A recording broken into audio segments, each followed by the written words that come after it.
এক মিনিট, আমার এই ভিডিওটি এই মুহূর্তে যারা দেখছেন তাদের ভিতরে 99% মানুষ আপনারা নিজেদের ভালোই বাসেন না। হ্যাঁ, ঠিকই শুনেছেন। এখন আপনি ভাবছেন আমাদের থেকে কি স্বর্ণালী আমাদের বেশি চেনে? চলুন প্রমাণ করি। আচ্ছা, আপনার কাছে সেলফ লাভ মানে কি? আমার কাছে আমার প্রায়োরিটি সবার আগে। আমি কাউকে অযথা এক্সপ্লেনেশন দিতে পছন্দ করি না। আমাকে নিয়ে কে কি ভাবলো, কে কি বললো, আই সিম্পলি ডোন্ট কেয়ার।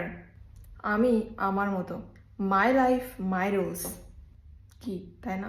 আপনি কি নিজের ভিতরের অপূর্ণতা, অস্থিরতা, হিংসা, রাগ, জেদ এটাই আমি বলে মেনে নিচ্ছেন আর সেটাকেই সেলফ লাভ বলে চালিয়ে দিচ্ছেন? কিন্তু আপনি যেটাকে সেলফ লাভ মনে করছেন সেটা হচ্ছে আপনার ইগো ও ডিনায়ালের মিশ্রণ। আপনি আপনার টক্সিসিটিটাকে মেনে নেওয়াটাকেই সেলফ লাভ বলে চালিয়ে দিচ্ছেন।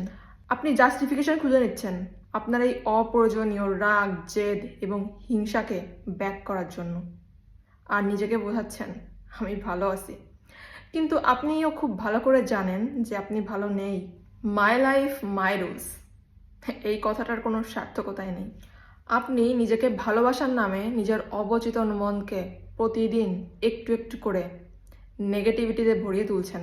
নিজের মন এবং ব্রেনকে একটু একটু করে গার্বেজ বানিয়ে ফেলছেন। নিজেকে ভালোবাসার চরম মানে হলো নিজের প্রতি আত্মসমর্পণ, স্যাটিসফ্যাকশন, গ্র্যাটিটিউড, জাস্টিফিকেশন নয়, ইমপ্রুভমেন্ট। যে কোনো পরিস্থিতিতে নিজেকে পজিটিভ রাখা, হিংসা বা রাগ নয়, নিজেকে ভেঙে বারবার গড়ে তোলা, নিজের এমন একটি ভার্সন তৈরি করা যেটিকে আপনি নিজে সম্মান করতে পারেন।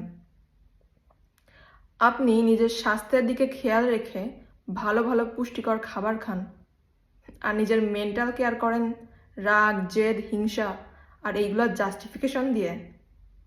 মন বা ব্রেইনের ভালো খাবার দরকার নাই।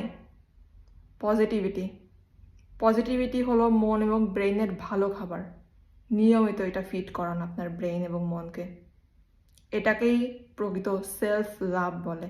তবে হ্যাঁ, অন্যের চোখে ভালো হওয়ার জন্য নয়। নিজেকে বদলান যাতে নিজেকে সম্মান করতে পারেন। নিজেকে ভালোবাসা মানে নিজেকে পরম শান্তিতে রাখা।